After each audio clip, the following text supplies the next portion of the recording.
Alors bonjour à tous et bienvenue donc, pour ce deuxième live chat organisé par les entreprises contre le cancer. Donc bienvenue déjà dans le laboratoire. Donc je me présente, je suis Clément Chapa, chercheur au CNRS. Je travaille à l'école polytechnique dans le laboratoire de biochimie. Donc je suis ravi de relever ce défi du second live chat et je suis ravi de vous accueillir également en immersion au sein du laboratoire. Donc on est ici en ce moment dans une pièce de culture de cellules humaines. Donc il y a des hôtes de culture, des incubateurs autour de moi. Donc je suis vraiment ravi. Je commencerai donc par présenter l'endroit où on est. Ensuite, un peu ma vie de chercheur, qu'est-ce que je fais, qu'est-ce que j'ai fait avant d'en venir à notre projet de recherche et en particulier au projet qui est soutenu par les entreprises contre le cancer. Donc d'abord, pour ce live chat, je vous invite dans ma pièce de culture. On est sur le plateau de Saclay, à Palaiseau, dans l'école polytechnique. On a plusieurs laboratoires, surtout connus pour leur expertise en physique, mathématiques et chimie. Ici, on est au sein du département de biologie, dans le laboratoire de biochimie, qu'on appelle également le laboratoire de biologie structurale de la cellule. Comme je vous ai dit, on est dans une pièce, vraiment dans un laboratoire, donc il se peut qu'il y ait un peu de bruit de soufflerie. On est vraiment en immersion. Donc, premièrement, moi, en tant que Clément Chabat, qu'est-ce que je fais ici? Donc, je vous ai dit, j'ai été recruté il y a maintenant 1 an et demi par CNRS euh, pour mettre en place des projets de biologie très fondamentaux axés sur l'étude des cellules humaines. Donc dans ce laboratoire, les chercheurs, on est à peu près une vingtaine de chercheurs, on travaille sur des sujets vraiment fondamentaux à l'échelle des cellules. Notre mission première, c'est de comprendre le vivant, donc le vivant via ces interactions à l'échelle du moléculaire, interaction entre les macromolécules. On essaie de comprendre aussi la structure de ces molécules à l'intérieur d'organismes vivants. On étudie un spectre très large de modèles. On a des équipes qui travaillent sur des bactéries, de la levure et dans mon cas des cellules humaines en culture. Donc, historiquement, ici, il y avait une grosse expertise dans l'étude de la structure des protéines, avec de la cristallographie. Je vais dire beaucoup de termes très barbares pendant ce live chat, donc n'hésitez pas, je vais essayer de vulgariser au maximum, mais vous avez aussi l'avantage de pouvoir me poser vos questions pendant mon discours, donc n'hésitez pas vraiment s'il y a des choses pas claires à éclaircir en live, ce sera l'occasion. Donc, comme je vous ai dit ici, on essaie de comprendre le vivant, évidemment avec beaucoup d'ambition pour comprendre des choses plus terre à terre comme le cancer. C'est le cas évidemment du cancer du sein, j'en parlerai plus tout à l'heure. Donc ce que nous faisons ici, c'est de cultiver des cellules pour comprendre globalement comment les gènes sont exprimés. Alors je vais essayer de vous expliquer le plus simple possible comment marche l'expression des gènes. Dans n'importe quelle de vos cellules, de nos cellules, il y a un génome qui est composé d'ADN. Cet ADN, en réalité, contient l'information qui est nécessaire à la synthèse des protéines. Et ça, c'est vrai dans toutes les cellules, qu'elles soient normales, saines ou bien malades, comme dans le cas du cancer, quand une cellule se met à proliférer et à échapper au contrôle de l'organisme. Donc cet ADN-là, il est dans le noyau de nos cellules. On a environ 25 000 gènes qu'on peut voir comme une sorte de bibliothèque. Chaque gène a une séquence particulière qui permettra de faire une protéine particulière. Quand un gène s'exprime, c'est que la cellule en a besoin, en général, il va y avoir la synthèse d'un ARN qui est une copie de cet ADN. L'ARN contient la même information que l'ADN, mais il va ensuite pouvoir sortir du noyau. Et puis, une fois qu'il est sorti du noyau de la cellule, il y a toute une machinerie qui va pouvoir le prendre en charge pour lire l'information qui est écrite sur cet ARN. Alors, c'est ce qu'on appelle l'étape de traduction. L'ARN va être lu par des ribosomes. Ce sont des grosses machines qui vont tout simplement faire des nouvelles protéines. Et ces protéines, pour la cellule, eh bien, il faut voir ça comme des petits ouvriers qui vont assurer toute la vie de la cellule, de ses fonctions les plus basiques, se nourrir, se déplacer, jusqu'à des choses plus sophistiquées, comme par exemple justement se suicider quand une cellule devient malade, quand il y a des mutations, elle active certains gènes qui vont ensuite induire la mort des cellules.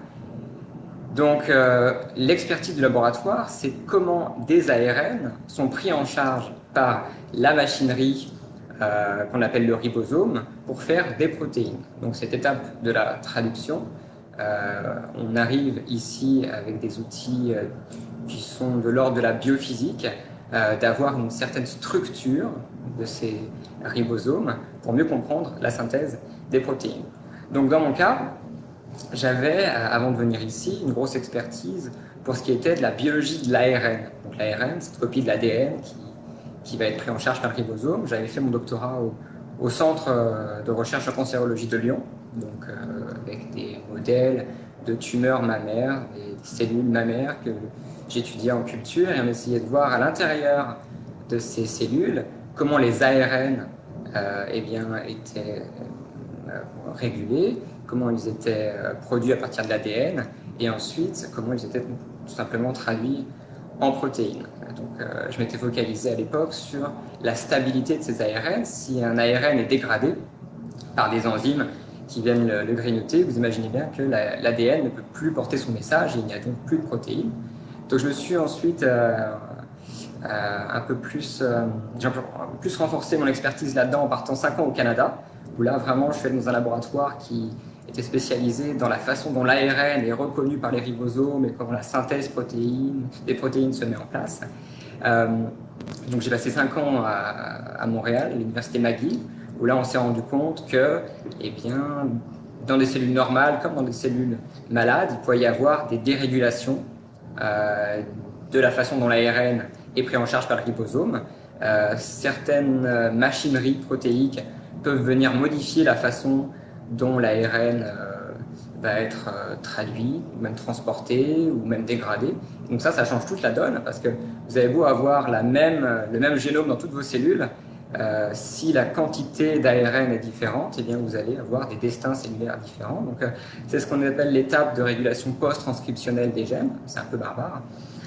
Donc je me suis vraiment spécialisé dans cette étape de régulation post-transcriptionnelle avec une expertise sur l'ARN. Et puis à cette époque aussi, il y a maintenant 5 ans, on s'est rendu compte, alors il y a eu des grosses découvertes qui ont montré que les ARN dans les cellules humaines et même dans d'autres organismes étaient méthylés. Alors ce sont des petites modifications chimiques qui sont déposées sur l'ARN au moment où il est synthétisé au niveau de l'ADN. Et ces petites modifications chimiques, eh bien, elles changent toute la donne. Donc il s'agit en général de méthylation, des méthylations au niveau d'adénosine, donc on va appeler les M6A. Et donc ces M6A, quand elles sont sur l'ARN, elles vont vraiment modifier la façon dont le ribosome le prend en charge, elles vont modifier la façon dont l'ARN est dégradé, et donc ça change absolument toute la façon dont l'ADN va pouvoir exprimer son message. Donc ça a explosé, absolument. On n'avait pas idée en fait à cette époque-là que ces modifications existaient. Et depuis, donc, on se rend compte que c'est absolument omniprésent dans les cellules humaines. La plupart des fonctions essentielles de nos cellules, de notre cerveau, de nos principaux tissus ont besoin de ces méthylations d'ARN pour réguler le plus finement possible l'expression des gènes et donc la synthèse des protéines. Donc quand j'ai été recruté au CNRS il y a maintenant 1 an et demi, 2 ans, la mission c'était d'essayer de comprendre quels sont les mécanismes, les machineries qui viennent reconnaître sur l'ARN ces petites méthylations qu'on appelle les M6A. Donc on a mis en place des projets pour aller vraiment cartographier l'ensemble des protéines qui viennent se fixer sur l'ARN et comment ces protéines peuvent ensuite contrôler absolument tout le destin de l'ARN, vraiment son efficacité traductionnelle, etc. Donc on travaille sur des lignées humaines de culture, donc on cultive à la fois saines, non pathologiques, pour comprendre vraiment ce qui se passe à l'échelle du vivant, comment ces petites modifications sur les ARN influencent la prolifération, la division des cellules, quand elles sont tout simplement normales. Et puis, donc, quelque chose qui est en train d'être développé aussi, en particulier grâce au soutien des entreprises contre le cancer, c'est d'aller voir qu'est-ce qui se passe quand une cellule n'est plus normale, quand elle commence à changer un peu son identité, quand elle commence à proliférer un peu trop et qu'elle échappe au contrôle de l'organisme pour devenir tumoral. Donc on s'est concentré sur un modèle de cellules mammaires. Donc j'avais une certaine petite expertise dans les cellules mammaires de par mon doctorat à Lyon. Et puis en fait, ce dont on avait envie de développer, c'était une méthode de cartographie de toutes les M6A, donc de toutes les petites méthylations sur les ARN, mais à l'échelle de tous les ARN d'une cellule. Donc je vous ai dit, une cellule, elle a à peu près 25 000 gènes, c'est ce qu'on va appeler son génome. Donc tous ces gènes ne sont pas actifs en même temps. Il va y avoir certains gènes qui vont faire des ARN et d'autres non. L'ensemble des ARN qui sont présents à un moment donné dans la cellule, ce qu'on va appeler le transcriptome. Donc ça fait aussi très longtemps que les gens maintenant sont capables de cartographier génome et transcriptome. Et bien ce que nous on a décidé de faire en fait, c'est de cartographier non pas le transcriptome, mais l'ensemble des modifications M6A présentes sur le transcriptome. Donc on a décidé d'appeler ça l'épitranscriptome. En fait, c'est pas nous, c'était vraiment c'était quelque chose qui se fait à l'échelle mondiale maintenant. Alors il y a une sorte de course au développement technologique pour essayer d'être le plus fin dans la description de cette cartographie des M6A, connaître à un moment donné dans la cellule quels ARN ont des méthylations. Donc c'est un gros challenge. Donc on a décidé, nous, de comparer deux situations très précises qu'on est capable de maîtriser au laboratoire. Donc d'une part, cartographier des cellules mammaires considérées comme plus ou moins normales. Donc on est capable de faire grandir au laboratoire. Des cellules du tissu mammaire donc, qui sont capables même quand on les met en condition, de refaire des canaux lactifères. Donc des cellules qu'on peut considérer comme à peu près normales. Alors c'est à relativiser. Ça reste quand même des modèles cellulaires in vitro. Et puis ces cellules, on est capable de les induire, de les faire se diriger vers un destin plus problématique qu'est le destin tumoral, voire métastatique. Donc on est capable de traiter ces cellules pour les rendre malheureusement plus invasives, plus agressives. On traite avec des molécules naturelles, des cytokines, qui vont vraiment changer le destin, la plasticité de la cellule. La cellule va se mettre à proliférer davantage, de manière beaucoup plus anarchique. Et donc c'est cette situation-là qui nous intéressait, nous, de notre côté. Donc dans le projet développé, on souhaitait vraiment avoir une cartographie d'une cellule mammaire, disons normale, et comment cette cartographie des M6A dans l'épitranscriptome évolue pendant la transformation de la cellule mammaire en cellules métastatiques. Donc on sait que les M6A régulent énormément la plasticité, donc l'identité de la cellule. Évidemment, une cellule cancéreuse, elle provient d'une cellule qui a été normale autrefois. Donc, en général, il y a certes des mutations au niveau du génome qui vont arriver. Il y a aussi plein d'autres modifications qui vont être détectées à l'échelle du transcriptome, de l'ensemble des protéines détectées, du métabolisme, etc. Donc nous, on a vraiment voulu mesurer, peser le poids de l'épitranscriptome M6A dans la transformation tumorale mammaire. Donc on fait ça, alors ça se fait avec évidemment des techniques de séquençage à haut débit. Donc on travaille en collaboration avec des plateformes qui le font en routine. L'idée, c'est d'extraire les ARN et puis ensuite, avec des techniques dont je ne veux pas trop détailler parce que c'est quand même assez poussé, on est capable d'aller voir chaque ARN et comment la méthylation va être affectée par la transformation tumorale. Donc ça, c'est pour la théorie. On a lancé ça donc, cette année. On a été quand même plutôt retardé, évidemment, avec les conditions sanitaires. On est au stade actuellement où les cellules tumorales mammaires, on les maîtrise bien, on les cultive bien. On a commencé à faire des premiers tests de détection de M6A. Et puis la vraie partie du projet, la plus grosse partie du projet arrivera sûrement dans la seconde partie de l'année avec justement les cartographies. Donc là, les ARN sont extraits, envoyés à la plateforme de séquençage. Et c'est à ce moment-là qu'on aura ensuite une tonne de données à analyser. Donc là, on fait appel aussi à des techniques d'informatique, de gestion de big data, pour voir à l'échelle du transcriptome comment évoluent les M6A. Alors, à cette étape-là, c'est important de rappeler qu'on est à l'échelle de la recherche fondamentale sur des modèles in vitro. On est biologiste avant tout. On est encore vraiment loin de l'étape du développement thérapeutique ou même clinique. mais c'est aussi notre rôle en tant que chercheur biologiste dans le fondamental d'essayer de développer des techniques un peu plus disruptives à la pointe pour peut-être dans quelques années justement utiliser les M6A par exemple pour aller voir si une tumeur peut être considérée comme plus agressive si un ARN est davantage méthylé. On peut imaginer par exemple que des ARN qui contrôlent l'invasion, la migration des cellules sont moins méthylés que dans une cellule normale, et donc cette méthylation va avoir un impact sur la façon dont tout simplement la cellule est agressive. Donc à notre échelle, on est vraiment dans le côté très en amont de la recherche biomédicale. On décrit les situations en cartographie, on essaie de comprendre qu'est-ce qui se passe dans la cellule normale et dans la cellule malade, dans la cellule normale et dans la cellule malade, et puis si effectivement des choses peuvent être des moyens, des marqueurs robustes qui peuvent être transférés ensuite vers les cliniciens. C'est évidemment notre espoir le plus profond. Que dire d'autre à cette étape? Je pense que ça fait déjà un quart d'heure que je vous explique tout ça. On peut peut-être commencer à envoyer, si vous avez quelques questions. Je peux vous parler peut-être aussi de la méthode qu'on utilise.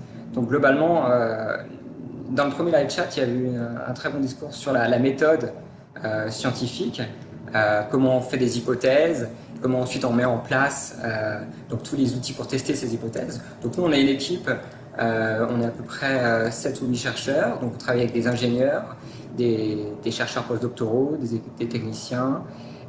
Donc là, on est à peu près 3 chercheurs vraiment mobilisés sur le projet soutenu par les entreprises contre le cancer. Donc une ingénieure d'études qui est très spécialisée dans la mise en place des techniques de culture cellulaire. Moi, j'apporte mon expertise sur la biologie de l'ARN, l'extraction des ARN, et puis on essaie de mettre en place également eh bien, tout ce qui est technique de cartographie, et on discute énormément avec les ingénieurs, les experts dans tout ce qui est séquençage à haut débit. Donc je vais commencer peut-être à regarder. Donc j'essaie de me familiariser aussi avec la page. Donc je pense aussi peut-être en attendant les premiers commentaires, les premiers retours, ce que je peux aussi essayer de mettre en avant, c'est la façon dont nous, chercheurs du CNRS, on essaie d'analyser le vivant. Donc comme je vous ai dit, on essaye avant tout de comprendre la complexité du vivant. Donc ici, dans cette unité de recherche, on analyse le vivant via des analyses in vitro, donc beaucoup de production de protéines in vitro. On essaie de reconstruire des complexes in vitro. À côté de l'in vitro, on a l'in vivo, donc utiliser des organismes vivants, donc dans mon cas des cellules en culture. In vivo, j'aime aussi parler de in cellulo, parce qu'on est certes dans des organismes vivants, mais qui ne sont pas comme des organismes de type souris ou mammifères. Ici, on est vraiment in cellulo, dans la cellule, pour les analyses de type biochimie, biologie moléculaire. Et puis ensuite, on a aussi une partie qui sera mise en place dans le projet d'analyse in silico. Donc là, on a toute une armada d'informaticiens qui sont là pour nous aider à gérer la tonne de données informatiques que donnent des techniques comme le séquençage au débit. Donc c'est l'ensemble de ces techniques in vitro, in vivo, in cellulo, in silico qui font qu'aujourd'hui on arrive à essayer d'appréhender le vivant et comment ce vivant peut se déréguler dans le cas de maladie. Voilà. Alors je vois qu'il y a une première question qui est donc, comment avez-vous choisi le modèle cellulaire sur lequel vous travaillez, et pourriez-vous nous expliquer comment vous induisez la transformation tumorale des cellules? Alors sur la première partie de la question, comment avez-vous choisi le modèle cellulaire? On travaille sur énormément de types de cellules, tous différents. Il y a les types cellulaires qu'on utilise de manière générale comme un modèle de cellules saines, ça peut être des cellules de rein, etc. Dans le cas précis du projet financé par les entreprises contre le cancer, il s'agit donc de lignées mammaires. Il en existe une grande variété de cellules mammaires. elles viennent d'une patiente, d'un échantillon de sein qui, en réalité, il s'agissait d'une sorte de tumeur bénigne. Donc, c'est une lignée qui s'appelle les MCF10A. Je les ai sélectionnées parce qu'effectivement, elles sont pas agressives, elles n'ont pas encore un comportement qui les rend tumorales, mais elles poussent bien, elles se cultivent très bien in vitro, donc on arrive à les conserver, à les faire grandir dans des incubateurs, ce qui n'est pas le cas de toutes les cellules qui viennent d'un individu. Et donc elles sont considérées comme à peu près normales parce que elles peuvent reconstituer des morceaux de tissu mammaire presque. On est au stade de ce qu'on appelle les organoïdes. Elles peuvent faire des petits canaux lactifères. Elles peuvent se réorganiser un peu comme un tissu mammaire, vraiment. Et ensuite, elles répondent très très bien, ces cellules MCF10A, eh bien, à des stimulations pour les transformer en cellules tumorales. Donc quand on les traite avec certaines cytokines, je pense par exemple au TGF-bêta, c'est ce qu'on utilise le plus ici, elles vont se mettre à proliférer beaucoup plus de manière anarchique. Elles vont se mettre à envahir vraiment, quand on les cultive en 3D, elles vont reproduire vraiment comme des mini-tumeurs. Elles vont échapper, elles vont moins vouloir mourir, par exemple, si on induit leur mort. Donc elles vont reproduire assez bien et assez fidèlement le comportement d'une tumeur. Elles vont même faire ce qu'on appelle une transition épithélio-mésenchymateuse, à savoir que le sein est un tissu composé de cellules épithéliales. Donc la cellule MCF10A est considérée comme une cellule épithéliale. Lorsqu'elle devient agressive, elle va changer cette identité pour devenir mésenchymateuse, à savoir une cellule qui va être capable de sortir un peu de son environnement, de migrer plus, et c'est ce qu'on retrouve malheureusement dans les métastases. Quand une cellule cancéreuse décide de sortir de la tumeur pour aller ailleurs, pour envahir l'organisme, eh bien en fait elle a changé son identité, sa plasticité. Donc ces cellules-là qu'on utilise in vitro sont capables de récapituler assez bien ce mécanisme, ce qui nous permet d'avoir un modèle assez complet, assez fidèle. Et ensuite, donc, sur la deuxième partie de la question, pourriez-vous nous expliquer comment vous induisez la transformation tumorale des cellules? Donc, je vous ai parlé, il y a plein de façons de faire. Donc nous, on utilise un système qui est plutôt bien accepté par la communauté scientifique, qui est donc de traiter avec une cytokine, le TGF-bêta. Donc on le met tout simplement dans le milieu de culture de la cellule. La cellule a des récepteurs, elle va reconnaître la cytokine, et puis à partir de là, ça va enclencher tout un programme génétique. Certains gènes vont s'ouvrir, d'autres vont se fermer, et on va enclencher comme ça une modification de l'identité de la cellule, de la plasticité de la cellule. Et à partir de là, un nouveau transcriptome se met en place, et donc ce qu'on essaie de comprendre, peut-être un nouvel épitranscriptome, de nouvelles modifications, etc. Alors ensuite, je regarde les questions. Alors, quelle est la différence entre la recherche fondamentale et la recherche appliquée? Donc effectivement, moi je vais répondre avec mon rôle de chercheur vraiment fondamental, c'est quelque chose que j'ai toujours défendu. La recherche fondamentale a pour but de comprendre au plus précis des mécanismes, alors dans mon cas liés au vivant, mais des physiciens vont s'attaquer par exemple à de la matière, etc., sans pour autant y voir un développement appliqué à court terme. La recherche fondamentale s'intéresse surtout à comprendre les choses, la mécanistique des choses, pour savoir comment elles fonctionnent. Ça repose sur la curiosité, avant tout. Donc dans mon cas, qu'est-ce qu'une cellule, comment une cellule se divise, prolifère, comment ces gènes s'expriment, etc. Vraiment sous le coup de la curiosité, sans avoir d'arrière-pensée, par exemple, de développement plus technologique derrière. Et puis la recherche appliquée, elle est indissociable de la recherche fondamentale, puisque l'une et l'autre, en réalité, doivent fonctionner ensemble. La recherche appliquée va découler de la recherche fondamentale, se servir des données de recherche fondamentale. Par exemple, ce que vous observez en recherche fondamentale au cœur d'une cellule, la recherche appliquée, elle, va davantage essayer de s'en servir. Alors, par exemple, dans un contexte de recherche biomédicale, si la recherche fondamentale comprend mieux des mécanismes associés aux gènes et que ces gènes peuvent être impliqués dans des maladies, la recherche appliquée va essayer de voir si elle peut utiliser des molécules pour aller modifier les bases moléculaires de ces gènes, etc. Donc l'appliqué vraiment doit travailler avec la recherche fondamentale, mais les deux n'ont peut-être pas forcément les mêmes objectifs, en tout cas à court terme. Voilà. On a ensuite une question. Ah, ça c'est une bonne question. Quelqu'un est curieux de savoir à quoi servent les machines autour de moi. Alors, ce que vous voyez derrière, juste là, donc c'est vraiment la hotte de culture. Donc c'est un environnement confiné dans lequel, on voit ça des fois dans les films, vous allez passer vos bras, c'est un plan de travail en réalité, dans lequel on va manipuler les cellules en culture. Il permet quoi celui-ci? Il permet en fait de ne pas contaminer les cellules avec mes propres micro-organismes. Les cellules donc baignent dans un milieu de culture qui est très riche, évidemment, ils ont besoin de glucose, de sucre, etc., de plein de choses qui les aident à proliférer au mieux. Et donc cette atmosphère confinée, ici, permet de les manipuler sans les contaminer par les germes qui sont à l'extérieur. Donc il y a un mécanisme avec de l'air stérilisé qui rentre à l'intérieur. Et donc elles sont entièrement confinées. Je pense que derrière, vous observez aussi des incubateurs, donc qui sont ces sortes de fours, d'étuves. Donc c'est là-dedans que grandissent les cellules. Donc n'importe quelle cellule qui vient d'un organisme comme le nôtre a besoin de grandir à 37 degrés. Évidemment, elle va stresser, elle va très vite mourir si on la laisse à température ambiante.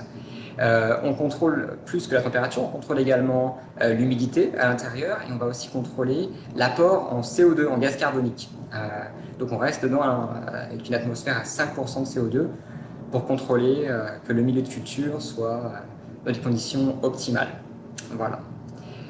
Et donc pour peut-être parler davantage de la pièce dans laquelle je suis, on est dans un laboratoire de type L2. Donc vous avez déjà entendu parler du confinement des laboratoires jusqu'aux plus confinés d'entre eux, les P4 ou L4. Donc ça dépend de la dangerosité des organismes qu'on manipule à l'intérieur. Donc ici on est dans un laboratoire de type P2 ou L2 dans laquelle en fait on a des micro-organismes qui ne sont pas dangereux, qui ne peuvent pas nous rendre malades. Il ne s'agit pas de virus ou de bactéries. Donc voilà, on est dans un laboratoire confiné de type L2. Voilà. Alors, je vois une nouvelle question donc, sur la place des sciences fondamentales dans le monde de la recherche biomédicale, et en particulier la recherche contre le cancer. Donc, c'est effectivement ce qui nous intéresse, la recherche contre le cancer. Donc, c'est une question qui est très complexe. Je peux vous donner que ma vision de chercheur, en particulier fondamentale. Donc, peut-être qu'un chercheur du biomédical aura une autre vision, mais je considère que les sciences fondamentales ne peuvent pas être séparées des sciences plus appliquées comme les sciences biomédicales, la recherche contre le cancer, tout simplement parce que la plupart des grandes innovations en cancérologie, ou au-delà dans la plupart des avancées biomédicales, découlent de la recherche fondamentale. C'est parce que on se lance dans des expériences un peu naïves et curieuses où on va décider de disséquer une cellule pour comprendre les rouages de sa prolifération, que ensuite, derrière, la recherche plus appliquée, la recherche biomédicale, pourra être capable de comprendre qu'est-ce qui s'est passé dans le cas de maladie. Donc la place, la recherche fondamentale, quoi qu'il en soit, est en amont de la recherche biomédicale. Elles ne peuvent pas être séparées. Donc il y a de plus en plus d'instituts de recherche où vraiment on met les deux types de sciences ensemble, et c'est génial. On met des cliniciens avec des chercheurs fondamentaux et les deux interagissent. C'est vrai que souvent, nous, en tant que chercheurs en sciences fondamentales, on est évidemment très très loin du chevet du patient. On peut avoir des interactions avec des cliniciens. Pendant mon doctorat, on en avait beaucoup. J'étais au centre Léon Bérard à Lyon, où là vraiment on a des chercheurs fondamentaux, des cliniciens, parfois dans les mêmes équipes de recherche. Donc, et en fait, c'est quand ces gens-là arrivent à se parler que souvent on a les meilleures innovations.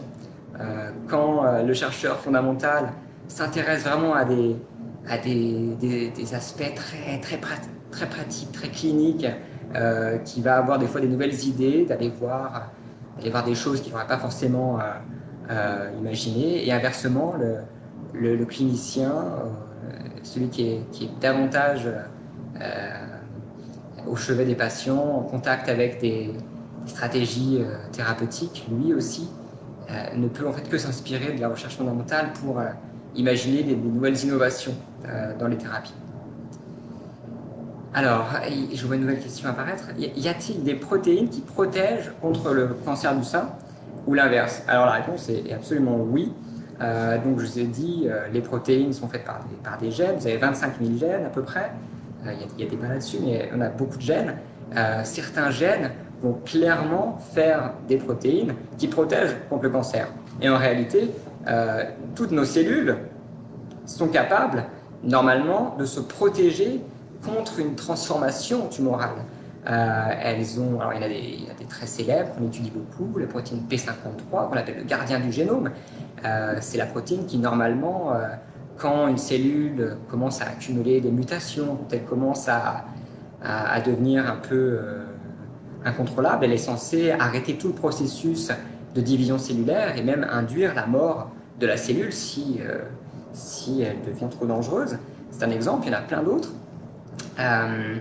Dans le cas du cancer, malheureusement, ces protéines, qu'on va appeler des facteurs suppresseurs de tumeurs, eh bien, ne fonctionnent plus.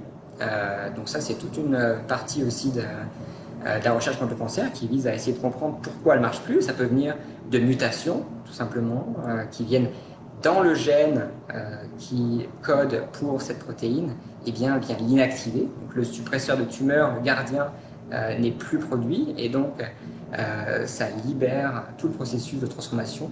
Et à l'inverse, effectivement, c'est l'autre partie de la question, à l'inverse, vous avez des facteurs qu'on appelle des oncogènes, donc des protéines, qui sont là pour induire la prolifération de la cellule. Alors, évidemment, dans le cas du cancer, ces oncogènes sont très actifs. Ils vont malheureusement être responsables de la prolifération des cellules. Souvent, c'est parce que vous avez une accumulation de ces oncogènes. Ils ne devraient pas être là, et il y en a en excès. Donc la cellule les utilise pour se développer. Ensuite, c'est aussi important, je vous ai dit, on étudie surtout le vivant. Une cellule vivante normale a besoin, en réalité, autant des facteurs suppresseurs de tumeurs que des oncogènes. Donc on est un organisme dans lequel nos cellules passent leur temps à se diviser, à proliférer. Donc à l'état, par exemple, embryonnaire, vous imaginez que vous devez avoir des cellules qui se divisent énormément. Donc toutes ces protéines aussi qu'on va appeler les oncogènes, en réalité, sont indispensables pour faire proliférer. Quand vous avez une plaie, vous avez des cellules de la peau qui doivent se régénérer et donc se diviser. Quand vous avez une infection, les cellules du sang, de type globule blanc, doivent aussi proliférer pour répondre à la réponse immunitaire. Donc c'est vrai que ces oncogènes qu'on voit comme quelque chose de très mauvais dans le cancer, en réalité, dans une situation normale et bien équilibrée, sont absolument fondamentaux. Donc c'est ce qui explique aussi que la recherche a énormément de mal à comprendre, malheureusement, ce qui caractérise une cellule tumorale, parce que souvent il y a la même chose dans une cellule normale, mais avec des quantités différentes ou certaines mutations qui viennent changer de manière très fine la fonction des protéines. Et donc c'est aussi un des challenges d'essayer de cartographier le plus finement possible les deux situations, cellules saines, cellules malades, et de les comparer pour les comprendre. Alors je vois une question sur la maternité. Est-ce que la maternité induit ces protéines? Alors la maternité, en tout cas je dirais peut-être le développement fœtal, en réalité, évidemment, il ne s'agit que de cellules qui vont se diviser, alors avec une organisation parfaitement contrôlée. Donc oui, il y a toute une série de programmes génomiques, de gènes qui vont, pendant le développement embryonnaire, se mettre en place, s'activer pour faire proliférer certaines classes de tissus, de cellules pour ensuite faire les tissus. Par exemple, souvent quelque chose qu'on apprend énormément au début quand on apprend la biologie, c'est tout simplement le cas du développement de la main. L'embryon passe par une étape où évidemment les cellules doivent proliférer pour faire le tissu, et puis l'embryon souvent a en quelque sorte les doigts palmés, il y a une membrane qui est entre les doigts, et ces cellules-là qui sont entre les doigts, pendant le développement embryonnaire, vont devoir mourir. Donc oui, pendant l'embryogénèse, des cellules qui sont censées arrêter la prolifération et faire mourir la cellule sont tout à fait requises au développement normal donc d'un embryon et donc d'un individu. Voilà, je regarde d'autres questions.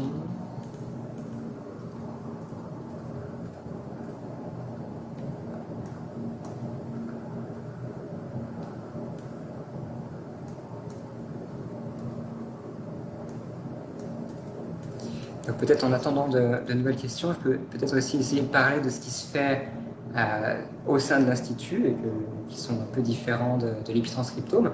On a énormément de chercheurs qui travaillent sur la levure, qui est comme une cellule humaine, une cellule qui a un noyau, un génome, un transcriptome, mais aussi un épitranscriptome. Donc on parlait de la science fondamentale ici. Ces chercheurs qui travaillent sur des micro-organismes qu'on peut considérer comme primaires, primitifs, juste la levure, la même levure que vous utilisez dans le cadre, par exemple, de la fermentation du pain. Et bien, ces levures-là utilisent les mêmes mécanismes que les cellules humaines. Et donc, on travaille également avec ces cellules-là pour comprendre des mécanismes complexes qui sont présents dans les cellules tumorales et les cellules normales.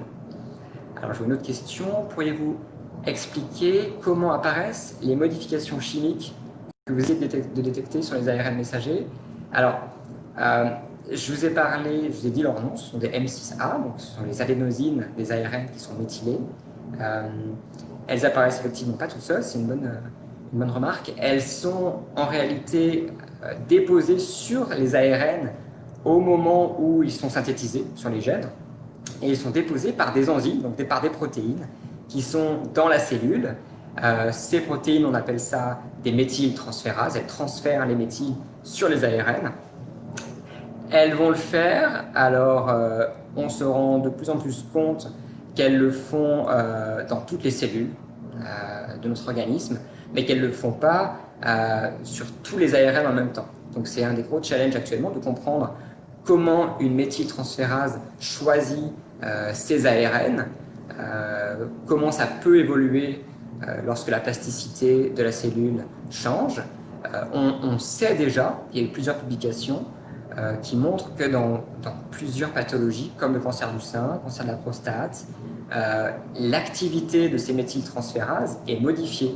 Donc elles vont, ça dépend des tissus, parfois trop travailler, elles vont déposer trop de M6A, trop de méthylation sur les ARN, et c'est ce qui va faire qu'ensuite, eh bien, certains ARN qui auraient dû ne plus être dégradés le seront, et vice-versa.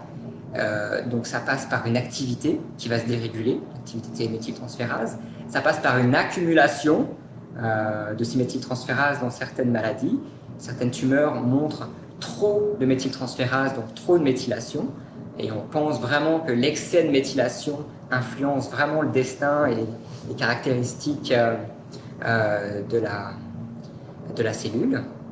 Donc c'est aussi quelque chose sur lequel on espère avoir plus d'informations avec la cartographie des M6A lorsque la cellule devient tumorale. Si on a davantage de M6A, c'est sûr qu'on va aussi aller voir si l'activité des méthyltransférases est modifiée pendant la transformation. Je vois une question sur comment fonctionne l'immunothérapie en relation au système immunitaire. Ce n'est pas une question facile, d'autant plus que des cliniciens ont sûrement une vision beaucoup plus claire que la mienne. Mais l'immunothérapie, c'est effectivement une véritable révolution qui a même été récompensée par le prix Nobel de physiologie de médecine il y a maintenant 1 an ou 2.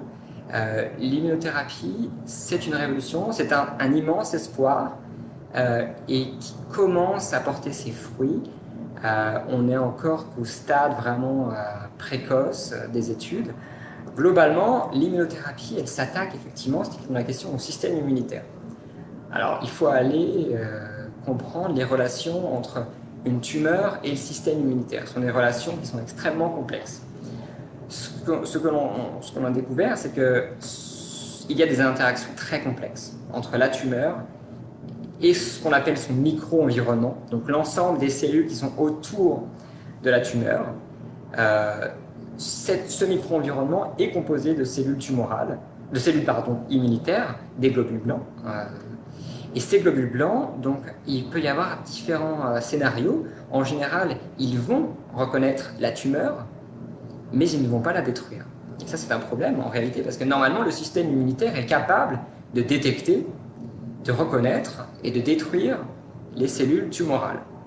Alors, le cancer est une pathologie complexe, avec un cheminement de la cellule tumorale vraiment qui va trouver toute une série de procédés pour échapper à la vigilance du système immunitaire. Et la plupart du temps, eh bien, le système immunitaire ne reconnaît plus la tumeur, et donc la tumeur passe inaperçue et peut se développer de manière totalement autonome. L'immunothérapie vise en réalité à venir réactiver le système immunitaire, presque le rééduquer en réalité. Donc ça passe par les anticorps, les globules blancs. Certaines classes de globules blancs seront très sensibles à la présence de ces anticorps. Ils vont être davantage stimulés et ils vont, quand l'immunothérapie en tout cas est efficace, ils vont se réactiver et se remettre à attaquer la tumeur. Donc comme je vous l'ai dit, c'est une révolution, il y a beaucoup d'espoir, mais c'est également le début. Donc pour l'instant, elle a été testée dans beaucoup de types de cancers. Elle est de plus en plus maintenant combinée avec des chimiothérapies. On est encore à une étape assez précoce, mais qui a soulevé un immense espoir sur l'immunothérapie, et en particulier avec des cancers qui étaient déjà à des stades avancés. Donc le fait de réactiver le système immunitaire permet d'attaquer une tumeur qui était déjà à un stade avancé. Donc, gros espoir. Ouais. Je regarde les questions.